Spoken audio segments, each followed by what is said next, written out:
This is Empowered Human Academy. Welcome home. Progress should be more normalized. Everyone's trying to aim to be perfect, and it's like, no, it's not perfect, it's progress. This is about love. This is about light. This is about the idea that you have everything you will ever need. And this life of yours, this is where you grow, you expand, and you remember who you really are. I'm Abe. I'm Isaac. In Empowered Human Academy, we join with humans of all kinds to feel the inspiration that can only come with empowered living. The stories you hear today are unique, but the energy you hear today belongs to you too. So, with hearts wide open, let's begin.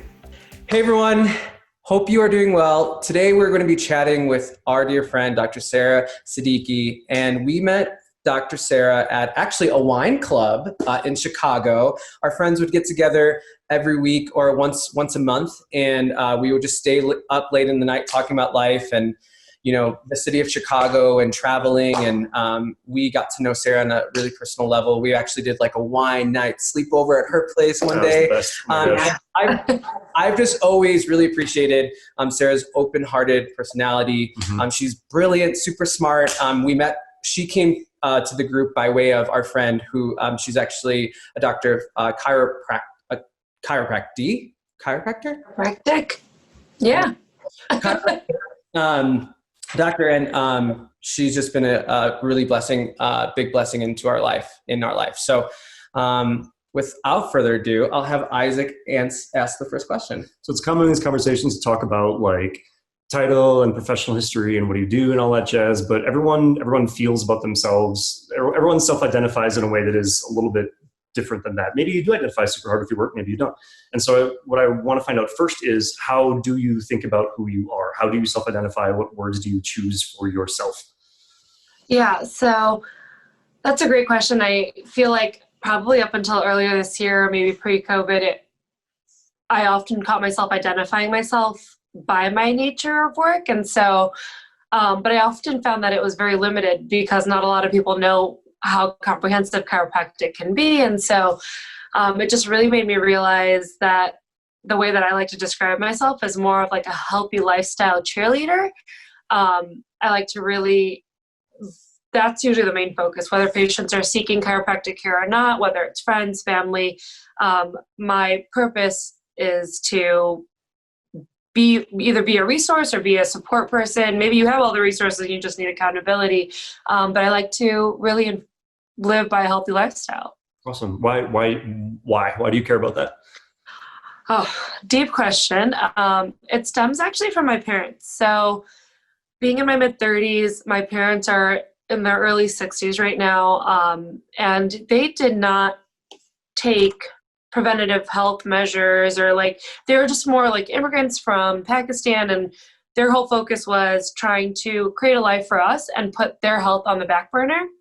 And as they did that, they developed, chronic illnesses. So diabetes came along because of weight gain due to lack of exercise, and that diabetes led to chronic kidney failure. So basically the health issues that my parents are dealing with today could have been, I think, in a way managed better or prevented to a lesser degree if they had taken the time for themselves, that self-care that they put kind of as a second thought because they were, providing for their family. And I think that that's oftentimes something that gets lost as, I'm being selfish if I take time out for myself, or the kids come first, I'll do this later. And like, there's just a limit to later before it just piles up. And so I think when it comes to living that healthy lifestyle, to me, it means making sure that I'm good till 100. Like, I want to be fun and I want to be at wine clubs when I'm 99. Like, it's just kind of the vibe that I want to give out is for myself, is just to live healthy and be there for friends, family, kids, everybody.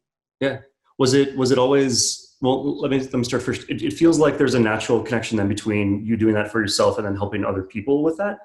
Totally. You always have that professional alignment, or is that something you sought out? I would say I did, but so I was probably a junior year in college when that kind of passion developed, because that's when Mom was going through the peak of her ailments, and so that connection was definitely deepened there. Was that a norm in your kind of outside of your nuclear family to see that stress and that those chronic illnesses be a part of the lifestyle? Yeah, definitely. It was just, oh, it was like normal, take a pill for it, or, you know, and we having so many family members that were doctors themselves, it wasn't really thought of to go get like a holistic approach. It was just something that didn't come up because nobody really knew about it. And so I think, yes, to answer that question, I would say it was just the norm then, and we saw it outside of our nuclear family too. Sure. That's super interesting. So you came into this work surrounded by other medical practitioners who had different ways of doing their own work. What was that like? Really inspiring as a kid, like just knowing we would see like our aunts and uncles and just how passionate they were about their work. So I knew that I always wanted to be in the health like realm of care of some sort. And so that being the case, sorry about no, this is real life. Totally real life. Yeah, just but yeah, that being the case, them being just so passionate of helping others was always inspirational. And so I think as we got older and I chose the path I chose of non-traditional medicine, conversations got a little uncomfortable, got kind of, especially with my aunt, my dad just didn't really quite wrap their heads around it at that time.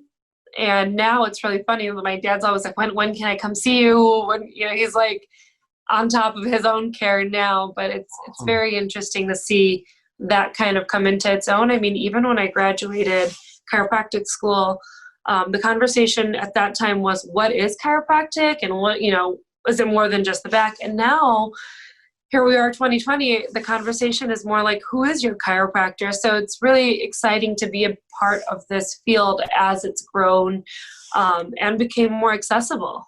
Yeah. How did you act, or how did you like persevere through some of the resistance that you got from your family, or maybe people who were like, oh, chiropractic is X, if they didn't know about it? How did you like show up in confidence, or what did that look like for you? Yeah. Oh my God.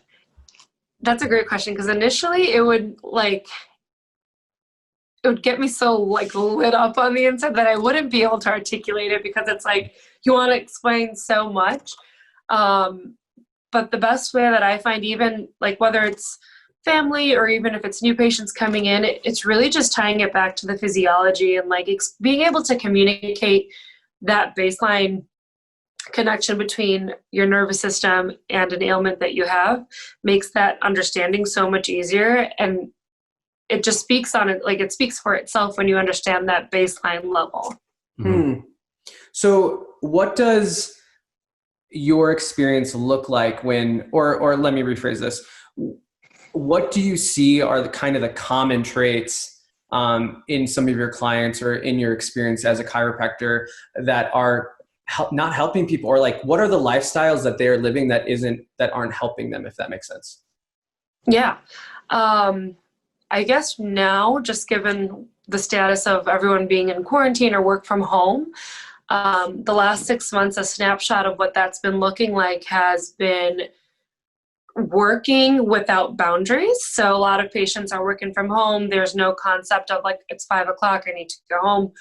Work can be before dinner, after dinner, and like just spilling, if you will, into the weekends and bleeding into other parts of our lives. So we've been seeing a lot of like postural strain, whether it's your upper back or a rib that goes out, which has been really interesting because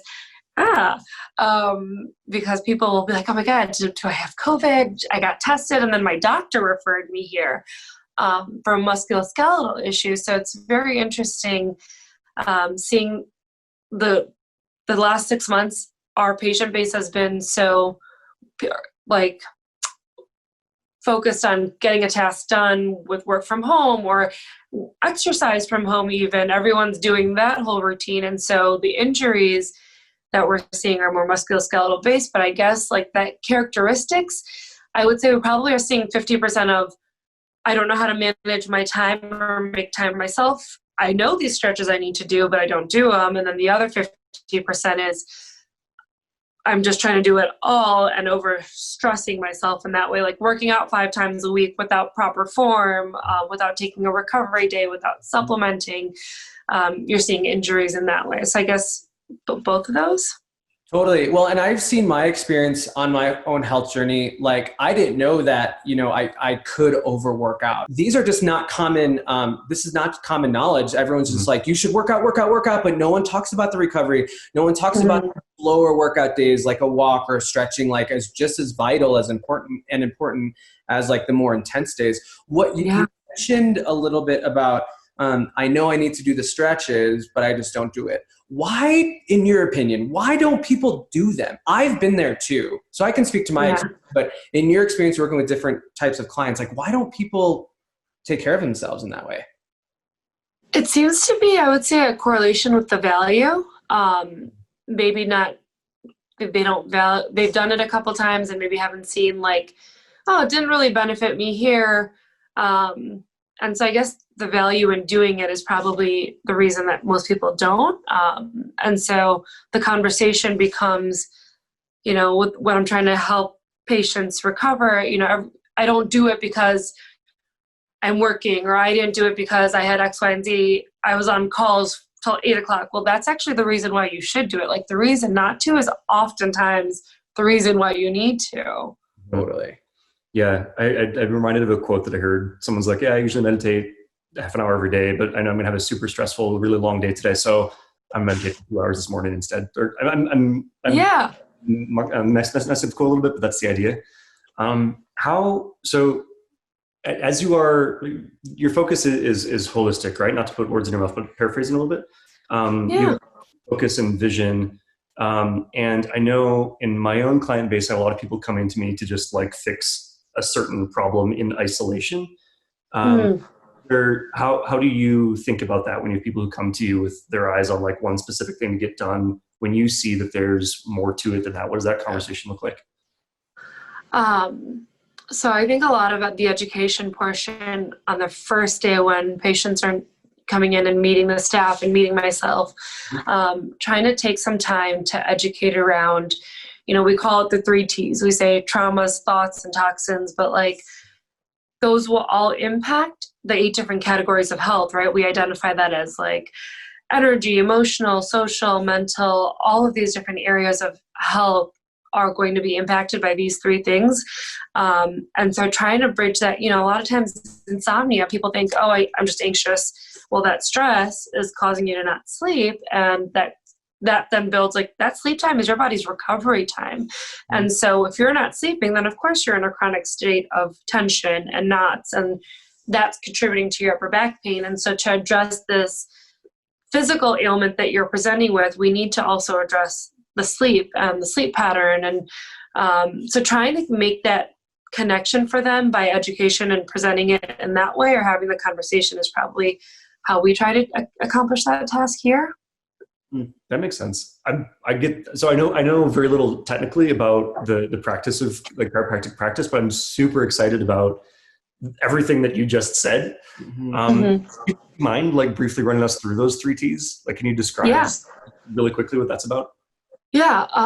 So the 3 T's are toxins. So things that we eat, what we're putting in our body, whether it's, a glass of wine, or whether it's your electrolyte water, like that doesn't have toxins, but we want to make sure that we're talking about what we're putting in our bodies. That's an active choice.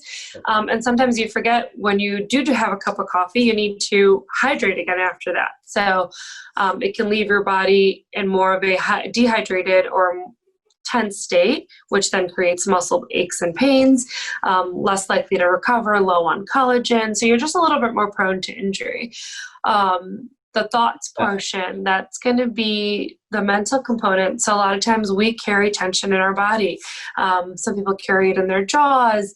Some people carry it in their low back, and their shoulders is a common spot we see, or, cracking your knuckles, bouncing your leg. Like we'll see tension, emotion, or like mental tension or emotional tension kind of build up in our bodies, and making sure that we're explaining, when you are clenching your teeth because you're tense, that's going to strain these neck muscles.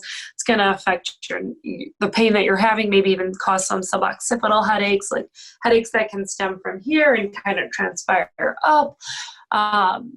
People come in. It's so interesting. The key component in meeting someone where they're at has made our practice so much more successful in treating patients, because you may come in and say, hey, I got zero stress.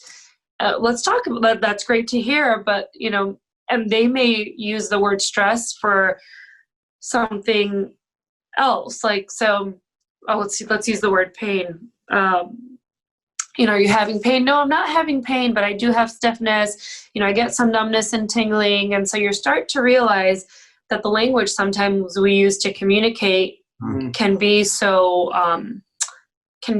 still be varying, I guess, to some degrees. And so just trying to connect with patients to a common language where you may not realize that might be stress in a form that you're holding in your jaw and contributing to your back, or, pain can be numbness and tingling. It doesn't have to be a sharp stabbing pain to be pain. Pain doesn't have to be debilitating to be considered pain, And so I think establishing that common language, or even recognizing where patients are at with that, and being able to relay the info back to them in a way that they're like, oh, this makes sense to me. The third T talks trauma, micro traumas. So whether it's macro trauma, sometimes people are like, oh, I haven't been in any car accidents. Well, I'm fine. And it's fine. I'm great that you're not in car accidents, but what's more impactful are probably the three things that we all do, which is sleeping, sitting, and driving. Those are periods of times that we're spending repetitively in, almost daily. And so to me, I think the impact of me sleeping on my stomach for 35 years of my life versus one car accident is going to be a lot more impactful in the long term. So just kind of even explaining trauma to patients, physically, emotional trauma, again, ties back to the thoughts. And so, kind of just breaking it down in that variation for people to understand. So does it work with somebody then? Do you make recommendations in all of these areas then? What is the impact that you hope to achieve with a client? Yeah.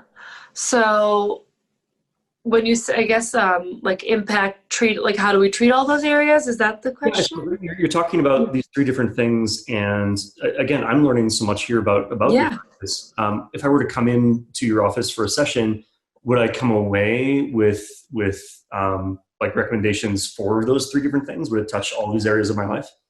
Yeah, so we would, if that was, say you come in and your main, we'll use an example from this morning, patient's feeling foggy, has a lot of headaches, neck pain.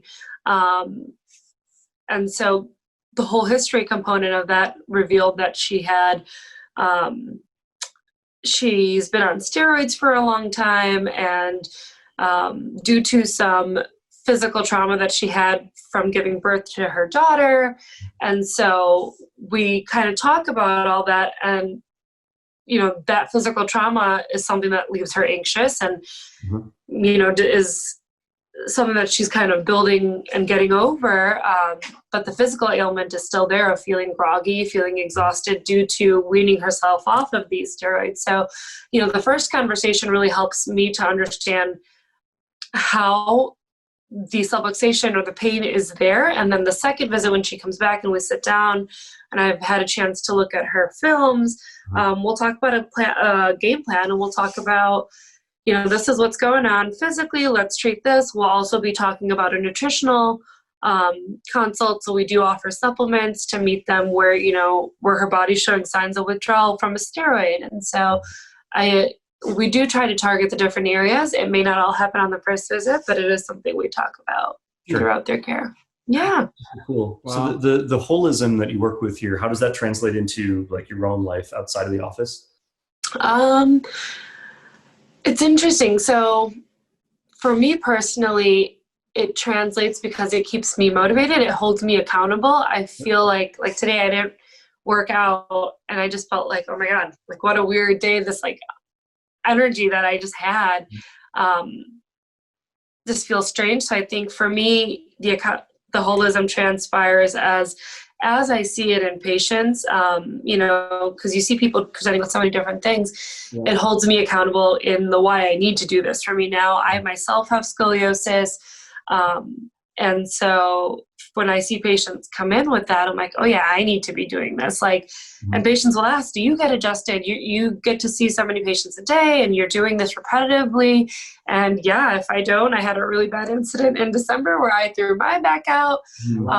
So it's interesting because the patients, in a sense, hold me accountable to make sure that I'm getting the care, because if I don't, I get to see all the things that can transpire, that can happen. So taking care, like supplements, exercise, and adjustments are probably, I need to work better on the mental component. So that's the goal of this 2020. And so, yeah. For sure. And I felt like when I have seen other people either have negative or positive experiences, it makes me take a step back and assess my own situation. And I'm like, okay, what do I want to transpire in my life? Okay, cool. Like, how can I then go in the direction of health? How can I feel good?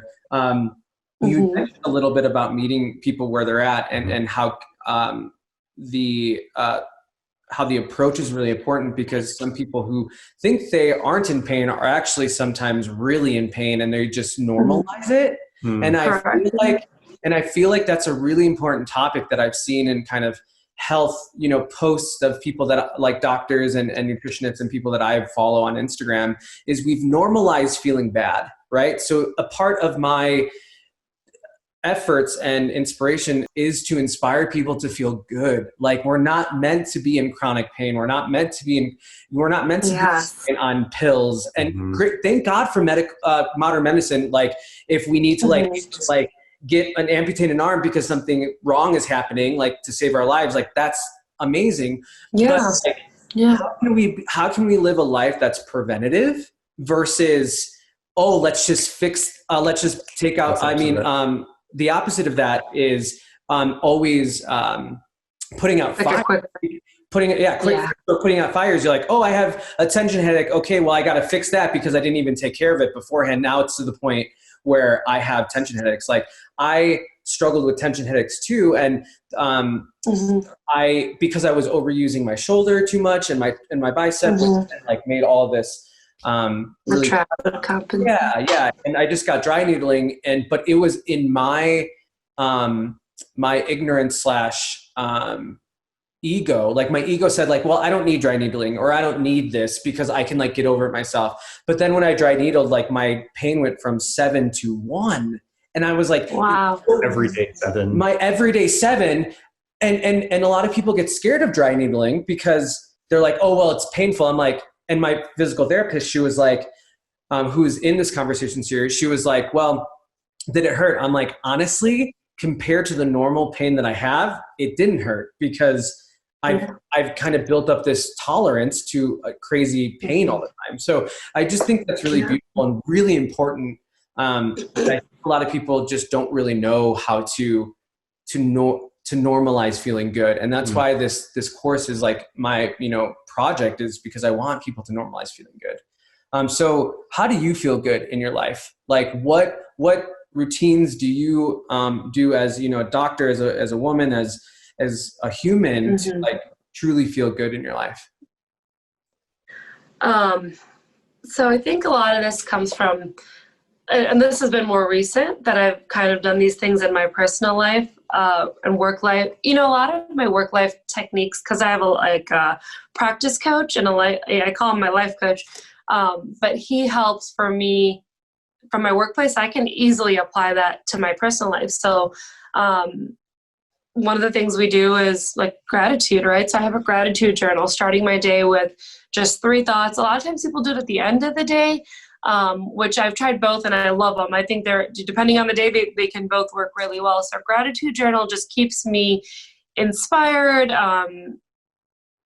I love that method. The other thing is acknowledgments, like acknowledging people in your life. I think it's something we don't do enough of, and there's so much good to be felt when you recognize the people that have helped you in your day-to-day. So at work, we all have a meeting in the morning and a meeting at the end of the day, the four of us, and we'll talk about, what did we do well? What did I do well? What did you do well? We'll still talk about where is there room for growth. So we call it the grows and glows. And even just doing that with my, even just doing that with my sister or my husband, and just like acknowledging them and saying, hey, thanks for sending me that quote today. Like my sister will send me something yesterday because she knows I had some thoughts on my mind. And it's like, just when you appreciate someone in your life, it also just makes you feel good instead of the usual like complaining about people or complaining about what has us down. It's like, try the opposite and appreciate. So I think those two methods have been really helpful in feeling good and people are like, what do you take? Like, hey, I'm always up in the office, energy is up, and it genuinely is coming from inside. Like, Yeah. It's fun. You're just in a good place, and that comes across to patients. So it's fun. Totally. That's wonderful. So how long have you been at the practice where you're at? I've been here since 2015, so 5 years. Okay. Was the energy, like the grows and glows thing, did that predate you, or did you bring that in, or? I brought that in when I was doing my yoga teacher training. That was something we did as a group, and so probably for 2 years now, and it's just been fun to have that part in our office because there's always room for growth. There's always room for growth, and there's always room to acknowledge where your growth is now. So it's just a nice way to know that the progress, I think that whole like perfection thing is just so silly, and progress is more realistic. Progress should be more normalized. Mm-hmm. Everyone's trying to aim to be perfect, and it's like, no, it's not perfect. It's progress. So Practice of it, yeah. Where is your progress right now? where is my progress right now? I would say probably, I'm just thinking of different avenues of life. So like personal life, social life, work life. I'd say I'm probably about 80%. I could always do things better, follow protocols better. I could be more social, make more effort, things like that. So I guess that as far as progress, there's always room for growth, but I'm not disappointed in the progress that I've made thus far. Cheers. Let me tweak the question because I wasn't asking you to rate yourself. I was curious about where are you progressing? Like, what's something that is developing for you right now? Like, where is the evolution occurring? So I mentioned the self-care part and mental health. I want to do more of that. Abe, you mentioned things like why don't we do more? Why isn't it normalized to do preventative measures now? And so one of the things me and my sister-in-law were talking about was, why do we wait till we're on like the brink of losing our mental and emotional well-being before we seek out a therapist? And so one of the things that I'd like to, continue to progress is in my mental health. And I want to find a psychiatrist or a therapist. Can't say that I know the difference that well between the two, but I want to do something like that now, so that where I feel like I'm my happiest, I'm my best, and have that, why wait till it's bad to make it good? Why can't I celebrate the good, and do that? So I think that's one of the areas of progress that I'm trying to grow in.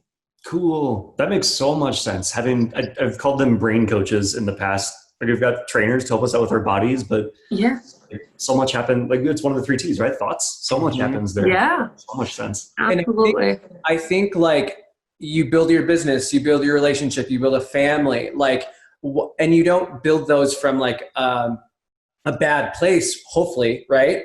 And you right. keep building and making a great family, a relationship. Like, why wouldn't you do that with yourself? And increase the health of yourself, like versus just going there when you're trying to put out a fire, right? Yeah. How do you see your thoughts and your or maybe your clients' thoughts like affect the body, if any? Yeah, that's a good one.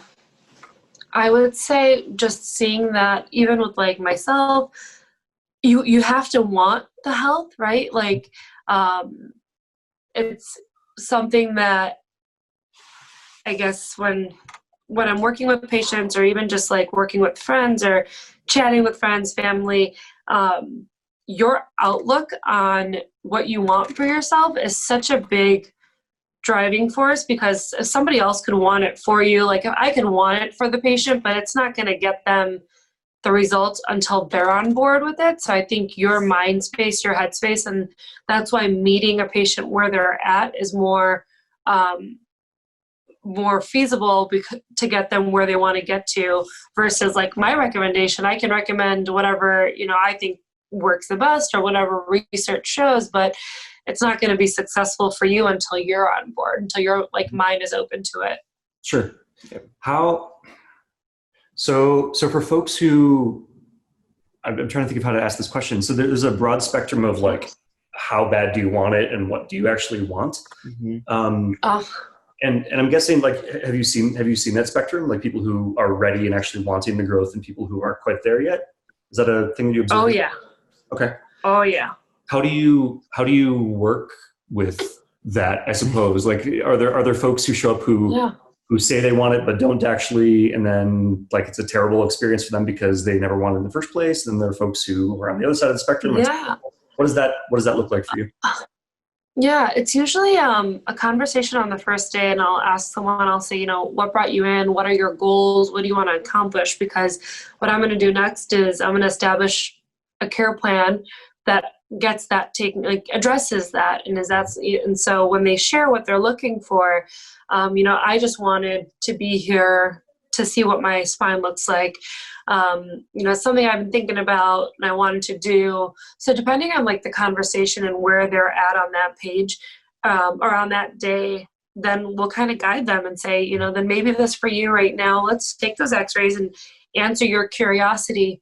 But we can always come around to this maybe in 3 months when you're ready, or 2 months when you're ready. We can revisit this, because I am a big proponent of, you got to want it for yourself. Otherwise, you're not going to do the stuff it takes outside of the office to get you where you need to be. And then I don't want to waste your time. I don't want to waste your money. I don't want this to be a bad experience until you're ready for it. So we do have those scenarios, and having that honest, authentic conversation on what their intention is and what I'm here to support them in helps that a lot. And then, there's always the people that, I thought I wanted this and now I don't want this. Or it's their third adjustment and their pain of 5 years hasn't gone away. And so you'll run into that. And honestly, the best way I think that has helped is just educating them on, okay, let's talk about where this might be coming from. Let's try a different avenue. Offering them different tools also can be something that helps, like offering massage or doing acupuncture, or getting them over to an orthopedist, or communicating with their primary, and like having a conversation so that they know that this new person, me being part of their healthcare team, like I'm happy to work with the other healthcare physicians, because I think we're one tool. Like I'm one tool in the tool of many health resources that can bundle together and get you a better you. And that's kind of the philosophy here too, is my job is to make sure that you're like living your best you. And so that doesn't just stop here. It can be multiple avenues and tools to do that. For sure. That makes sense. I really appreciate that concept of like like the open authenticity, the authentic conversation that you're talking about, recognizing when somebody's ready for something, when they're not, and then I can see how that would be really, really valuable to have that be the precedent, like not only to facilitate a good relationship going forward, but to decide whether the relationship is even right in the first place. That sounds huge. Yeah.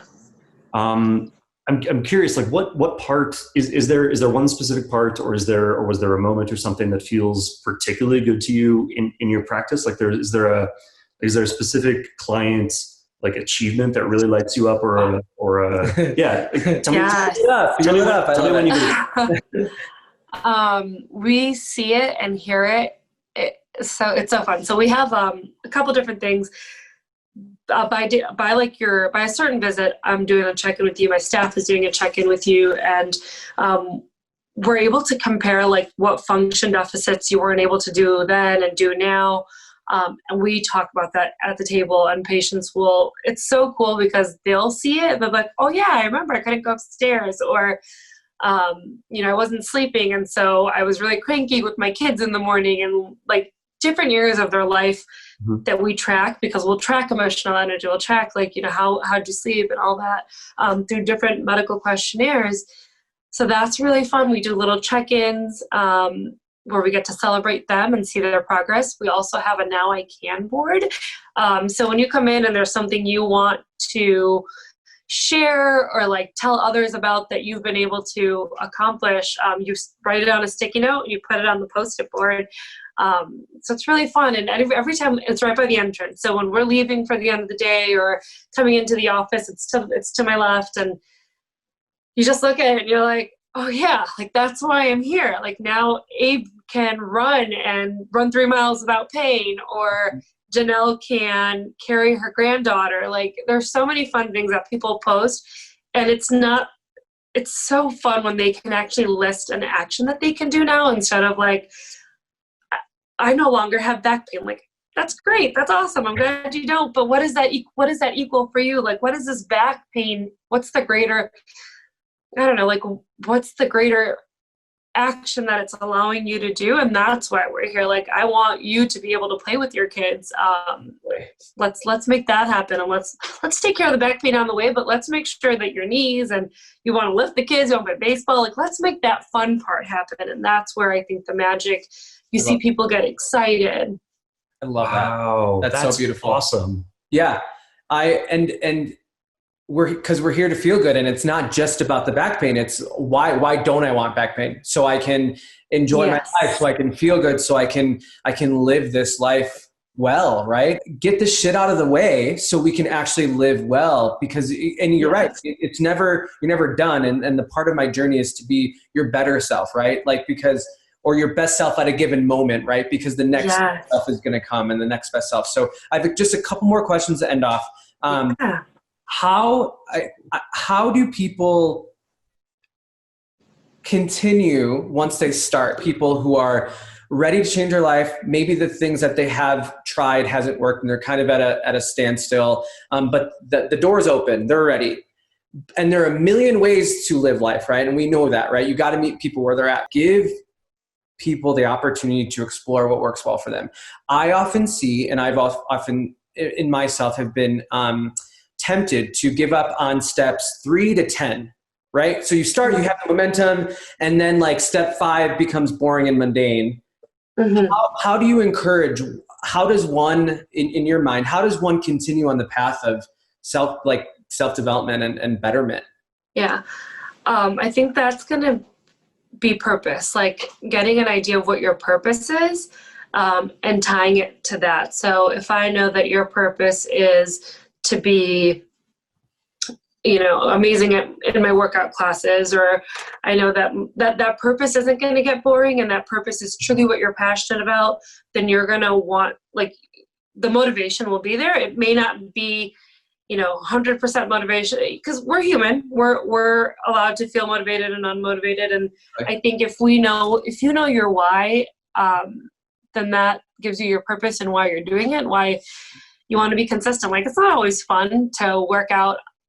By the end of the week, you're a little bit tired, but it's like, oh yeah, why do I do this? Oh yeah, so I feel amazing tomorrow. Let's get this going. So I think just knowing the why and knowing your purpose can help you stay accountable, or whoever stay accountable. So identifying that would be key. Yeah, I love that. It's like those Post-it notes that eventually end up on the Now I Can board, like writing those ahead of time. Yeah. And that's a big proponent of the Whole30, like sticking through it on day 16 when you just want, a glass of wine. What's your why? Why are you getting through the Whole30? And that's what keeps, and that's helped me for sure. What does an empowered Sarah, Dr. Sarah, look like? What does it feel like? Oh, that's a good one. What does it feel like? What does it look like? It'll come across as a lot of excitement. It looks like a smile, looks like high energy when your schedule is swamped.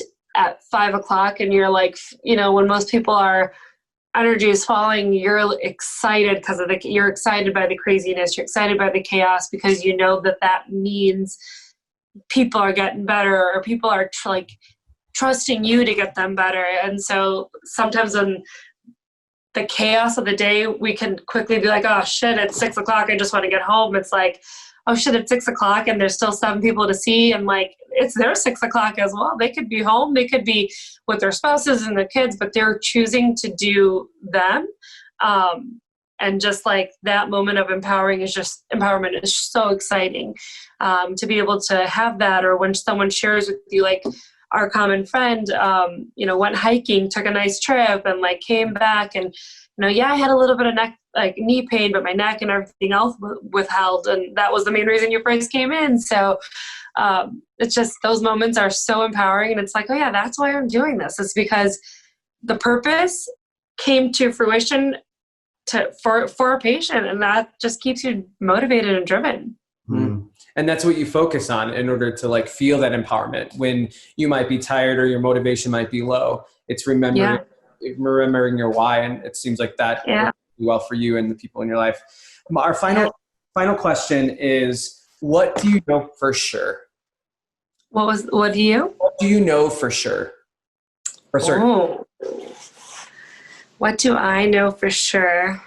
I know for sure that health is a lifestyle. And that's kind of where I think I trust the most in, like, why am I doing what I'm doing? Why are we all here? Why should we be preventative? At the end of the day, like, we have this body to last us till the end of time, and trusting that health is a lifestyle instead of like a fad, or like a week, I'm going to cut out carbs for a week. Well, what does that accomplish? Not much. So just knowing that balance is there, and a lifestyle of healthy well-being is something that you can't not trust. How can you not trust that? Totally. We feel it. Yeah, for sure. Isaac, do you have anything? Just that I'm really inspired by the things that you're doing in your. First of all, I want to learn so much more about your practice, but also the Grows and Glows and the Now I Can board. I'm specifically really excited about those concepts. Totally. I think it seems exactly the same as the what you were saying about prevention and what we were saying about increasing your health, celebrating all the good that we've already achieved there and that we're aiming for, and having that be a conversation of such positivity. That, I don't know, that's really inspiring. Thank you for sharing with us. Oh, thank you guys for having me. This has been phenomenal. Thank you so much. You're amazing. We'll have your contact info in the video, just in case anyone has any questions about chiropractic work. And sending our love. Thank you so much. We've learned a lot from you, and our lunch is here, so it's actually. Thank you so much, Dr. Sarah. We'll talk to you soon. This podcast is the work of Lightward, our company, named for that toward the light direction which informs every single thing that we do, including money. Which means, like everything else, the way we earn revenue is not based on industry norms. It's based on what feels deeply right and aligned by passing through the door that feels like it has more behind it, not less. And the way we keep this podcast going is all Lightward. It's pay what feels good. It's an exchange of value between you and us. We're keeping conventional podcast advertising totally out of this. And here's how Pay What Feels Good works. We give you this episode because it feels good to do so. And you consider, honestly, what number of dollars this episode is genuinely worth to you. I do not care if that's $3, $1,000, or literally $0 and a heart emoji, as long as that trade genuinely makes your day better. And the energy there is the entire point. That is what we're building our business on. No advertisers, no selling your attention, just you and us, trading value in a way that builds us both up. So whatever the number, when you're done listening, head to empoweredhumanacademy.com and hit the Pay What Feels Good button. We use this policy across all of our company's work, and I'm really excited to bring it here to the world of podcasts. This is us voting for the world that we want to see. Thank you for being here.